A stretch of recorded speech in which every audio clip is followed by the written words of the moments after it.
ଏଭଳିଆ ଶୀତ ଶୀତ ପାଗରେ ଗରମା ଗରମ ପିଆଜିର ରେସିପି ଗୋଟେ ସେୟାର କରୁଛି। ପିଆଜି ରେସିପି ତ ଦେଖିବେ, ପ୍ରଥମେ ସାଉଣ୍ଡଟା ନିହାତି ଶୁଣି ନିଅନ୍ତୁ।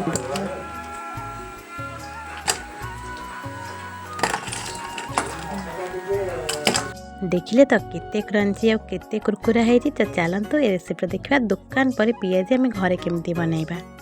ସେଥିପାଇଁ ଏଠି ବୁଟକୁ ମୁଁ 3-4 ଘଣ୍ଟା ଭିଜେଇ ନେଇଛି। ବୁଟ ଡାଲିକୁ ତାପରେ ଗୋଟେ ବୁଦା ରସୁଣ, ଅଧା ଇଞ୍ଚ ଅଦା, 1 ଇଞ୍ଚ ଅଦା, ତା ସହିତ କଞ୍ଚା ଲଙ୍କା, ଜିରା ସବୁକୁ ଦରଦରା କରି ବାଟିବା। ଦେଖୁଥିବେ ମୋର ଗୋଟେ ଏଠି ଅଛି ବୁଟ ଗୋଟେ ଅଧା ଅଧା ହେଇଛି, ଯେମିତି ଦୋକାନରେ ହୁଏ ସେମିତି। ଆମେ ବାସ୍ ଗ୍ରାଇଣ୍ଡରକୁ 2-3 ଥର ଚଲେଇକି ଅଫ୍ କରିଦେବା।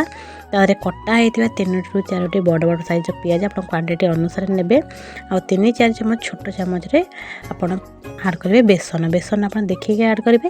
ଆପଣ ପିଆଜ ଯେତିକି ପିଆଜ ଅନୁସାରେ ଆପଣ ବେସନ ଆଡ଼୍ କରିବେ। 3ରୁ 4 ଚାମଚ 5 ଚାମଚ ପାଖାପାଖି ଆଡ଼୍ କରିବେ। ତାପରେ ମୁଁ ଏଠି ଭୃଷଙ୍ଗ ପତ୍ର ମେନ୍ ଜିନିଷଟା ପକାଇ ଦେଇଛି। ଆଉ ଲୁଣ ପକାଇକିନା ଭଲସେ ଆପଣ ମିକ୍ସ କରିଦେବେ। ଆପଣ ଅଳ୍ପ ହଳଦୀ ମଧ୍ୟ ଆଡ଼୍ କରିପାରିବେ। ଭଲସେ ମିକ୍ସ କରି ଦେଖନ୍ତୁ, ଏମିତି କାଠୁଆ ରହିବ ନା, ବେଶୀ ପାଣିଆ ରହିବ ନା, ପୁରା ବ୍ୟାଟର ଟାଇପ୍ର ହେବ। ଏମିତି ହିଁ ଶୁଖିଲା କାଠୁଆ ଟାଇପ୍ର ରହିବ। ତାପରେ କଡ଼େଇଟି ଗରମ କରି ଦେଇଦେବା ତେଲ ଗରମ ହେଇଗଲେ ଆପଣ ଆପଣଙ୍କ ଅନୁସାରେ କୌଣସି ବି ସେପ୍ର ପିଆଜି କରିପାରିବେ। ମୁଁ ଏଠି ଛୋଟ ସାଇଜ୍ର କରିଛି, ଯେମିତିକି ଦୋକାନରେ ମିଳେ ନା ଗୋଟେ ଜାଗାରେ ଟଙ୍କିକିଆ ଟାଇପ୍, ସେମିତି ହିଁ କରିଛି। ଆପଣ ଆପଣଙ୍କ ସାଇଜ୍ରେ ବଡ଼ ବି କରିପାରିବେ।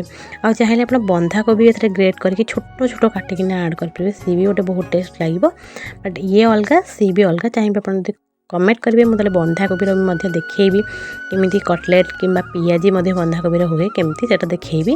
ତ ଏମିତି କ୍ରିସ୍ପି କରି ଏପଟ ସେପଟ କରିବେ। ମିଡ଼ିଲ୍ ଫ୍ଲେମ୍ରେ, ହାଇ ଫ୍ଲେମ୍ କରିବେନି, ମିଡ଼ିଲ୍ ଫ୍ଲେମ୍ରେ କ୍ରଞ୍ଚି କରିକିନା ପୁରା ଏପଟ ସେପଟ କରିକିନା ଆପଣ ପୁରା ରେଡ଼୍ ହେବା ପର୍ଯ୍ୟନ୍ତ ତାକୁ ଭଲସେ, ରେଡ଼୍ ମାନେ ଆପଣ ପୋଡ଼ିବେନି, ରେଡ଼୍ ମାନେ ଏମିତି ଯେତେବେଳେ ଦେଖାଯିବ ସେତେବେଳେ କାଢ଼ିଦେବେ। ଆଉ ଗରମା ଗରମ ସସ୍ ତାପରେ କଳା ଲୁଣ ଦେଇକିନା ନିହାତି ଶୀତରେ ଟ୍ରାଏ କରନ୍ତୁ। କେମିତି ଲାଗିଲା କମେଣ୍ଟରେ ନିଶ୍ଚୟ ଜଣାଇବେ। ରହୁଛି, ବାଏ।